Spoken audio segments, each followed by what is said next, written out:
I've been on Instagram for years, building my brand and sharing my fitness journey. The platform has brought me countless opportunities, followers, and even some real friends. But it also brought something else, something that still haunts me every day. My name is Marcus, and until recently, I had over 500,000 followers who engaged with my posts, watched my stories, and sent me countless messages. It was mostly positive, people asking for tips, sharing their progress, or just thanking me for motivating them.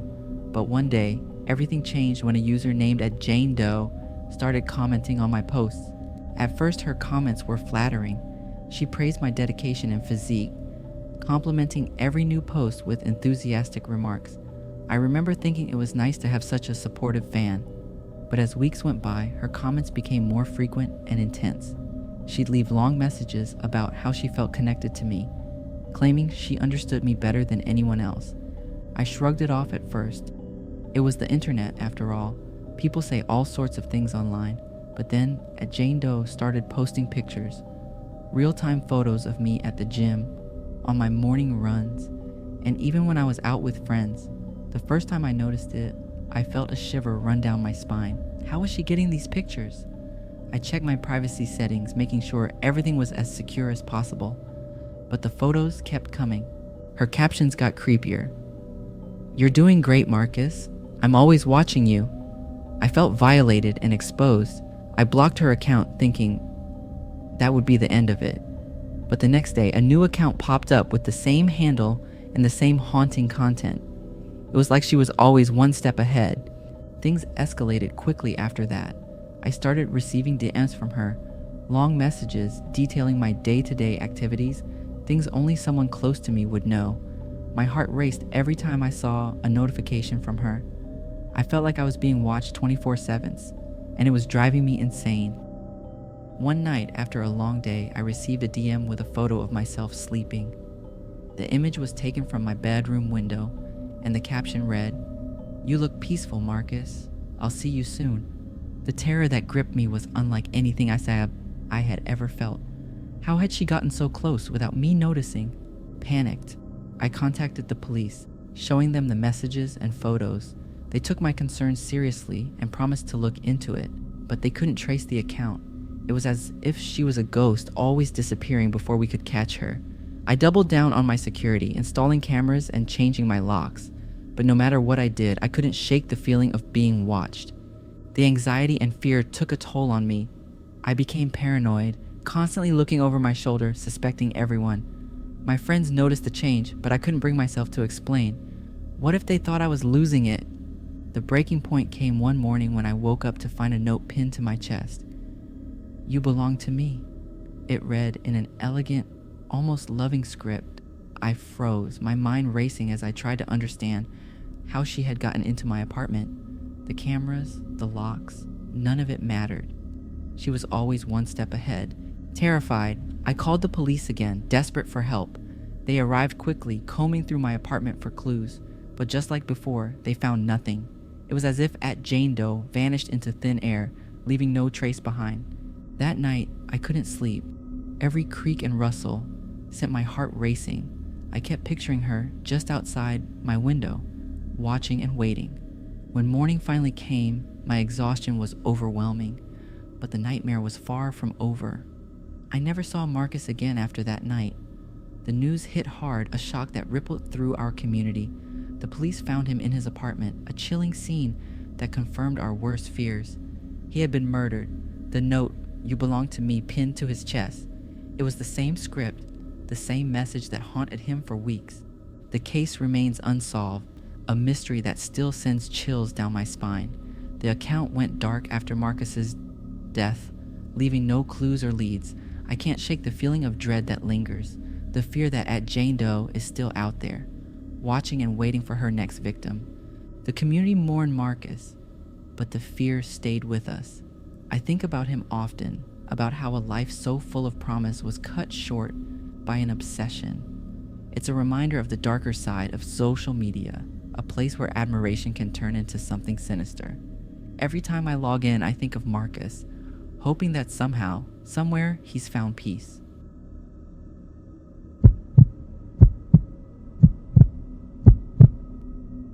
My name is Jake, and I'm a 17-year-old high school senior living in Austin, Texas. I grew up in a quiet neighborhood where everyone knows each other, and life is usually pretty predictable. I live with my parents and my little sister Emily, and I've spent my whole life here. Ethan and I met in elementary school, and we've been best friends ever since. He was always the life of the party, the kind of guy who could make anyone laugh no matter what. But everything changed when a stupid prank video turned his life upside down. This is Ethan's story, and I'm going to tell it the way it happened. It started with a prank video that went viral.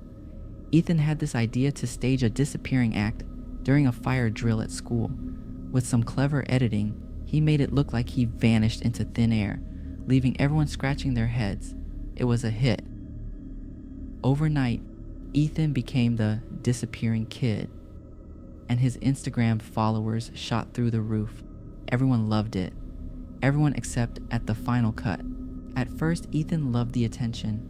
He was getting messages from all over the world, and his follower count kept climbing.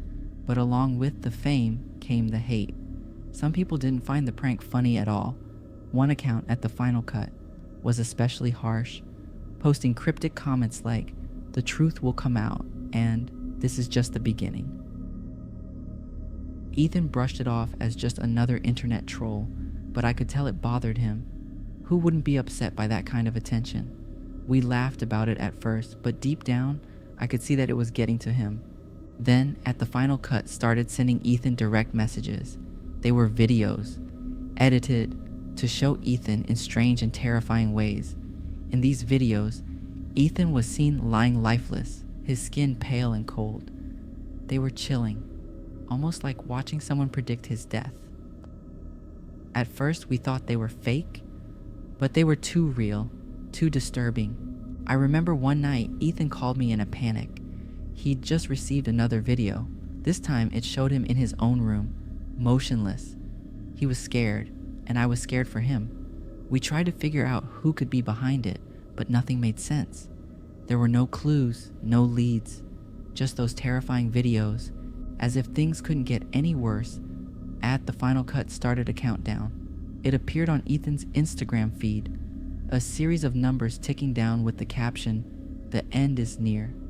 Each day the numbers would change, and with each change, Ethan grew more anxious. He became paranoid, always looking over his shoulder, convinced someone was watching him. I tried to be there for Ethan as much as I could. I told him to talk to his parents, but he was too embarrassed. He didn't want anyone to think he couldn't handle it.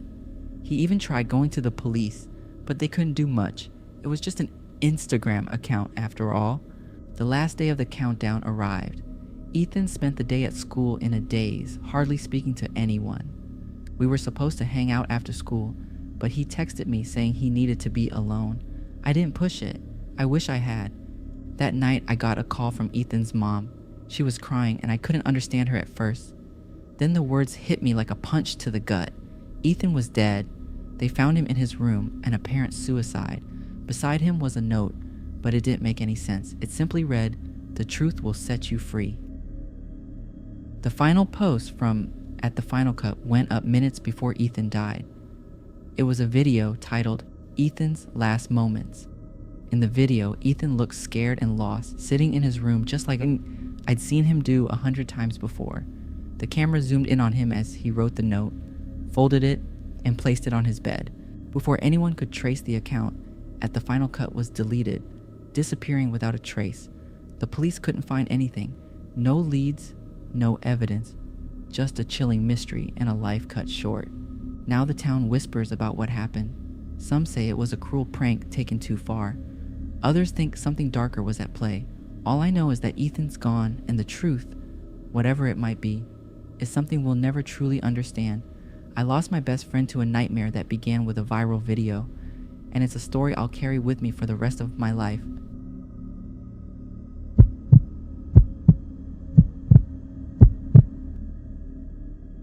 I never imagined that sharing my passion for fashion online could lead to something so terrifying. My name is Sophie, and I was a fashion blogger based in New York City. What started as a dream career quickly became a nightmare that I couldn't escape. Here's how it all happened. I'd been running my fashion blog for a couple of years, and I'd built up a decent following on Instagram. People loved my style tips and outfit inspirations. Every day, I'd post pictures of my latest looks, offering advice on how to put together trendy outfits on a budget. It was my way of sharing what I love with the world, and I was proud of the little community I created. Things started to get strange when I received a direct message from an account called @StyleKiller. At first, the message seemed harmless enough. They complimented my style, saying I had a unique touch. But then they criticized some of my choices. "Your outfits are almost perfect," they wrote, "but you could use a few improvements." I brushed it off as just another internet troll, someone who didn't like what I was doing. I'd gotten used to the occasional rude comment or unsolicited advice, but as days went by, @StyleKiller kept messaging me, and their tone became more aggressive. They sent detailed descriptions of how they thought I should change my look. "Cut your hair," one message read. "A bob would suit you better. You'd look less predictable." Another message described slicing up one of my favorite dresses, saying it would make it edgier. Their words sent chills down my spine, but I tried to ignore them. I had too much going on to worry about one creepy follower. But things escalated quickly. One day, after a long day of photo shoots, I walked to my car and found it vandalized. The windows were smashed and the tires slashed. Inside was a note, written in the same creepy tone as StyleKiller's messages: "You're next." I felt a cold fear settle in my stomach. Someone was watching me, and it wasn't just harmless trolling anymore. I reported the incident to the police, but they dismissed it as a prank. "It's probably just some kid messing around," the officer said, waving off my concerns, but I couldn't shake the feeling that I was being watched, that someone was following my every move. I became paranoid, constantly looking over my shoulder and checking my surroundings. A few days later, I was supposed to meet up with my best friend Lisa for lunch. I hadn't heard from her in a while, and she was worried about me. When I didn't show up, she called me multiple times. No answer. She decided to come by my apartment, thinking I had overslept or forgotten about our plans. When Lisa arrived, she found the door slightly ajar. She called my name, but there was no response. Hesitantly, she stepped inside, and that's when she found me, mutilated in the way @StyleKiller had described in their messages. My hair had been cut unevenly, and my clothes were sliced in a grotesque parody of the improvements they had suggested. Lisa was horrified and immediately called the police. The investigation began, but there were no leads, no evidence to point to who @StyleKiller might be. My phone was missing and my laptop had been wiped clean. It was as if the person had never existed outside of the chilling messages they had sent. Days later, my Instagram account was hacked. Gruesome photos of my body were posted, each one tagged with improvement #1. My followers were horrified, and the account was quickly reported and taken down, but the damage was done. The story of my murder spread like wildfire, leaving people scared and confused. The police investigated, but they never found the person behind @StyleKiller. My friends and family were devastated, unable to understand how someone could do something so cruel. The fashion community, once a place of creativity and joy, became a haunting reminder of what I'd lost. I wish I could say there was justice, that @StyleKiller was caught and brought to trial, but that's not how this story ends. The person responsible vanished, leaving no trace, and the fear they instilled in me lingers on in those who knew me. My story serves as a reminder of how quickly things can go wrong and how dangerous the online world can be. It's a warning to those who share their lives with strangers, never knowing who might be watching from the shadows. It's easy to forget the risks when you're chasing a dream, but sometimes those risks are all too real.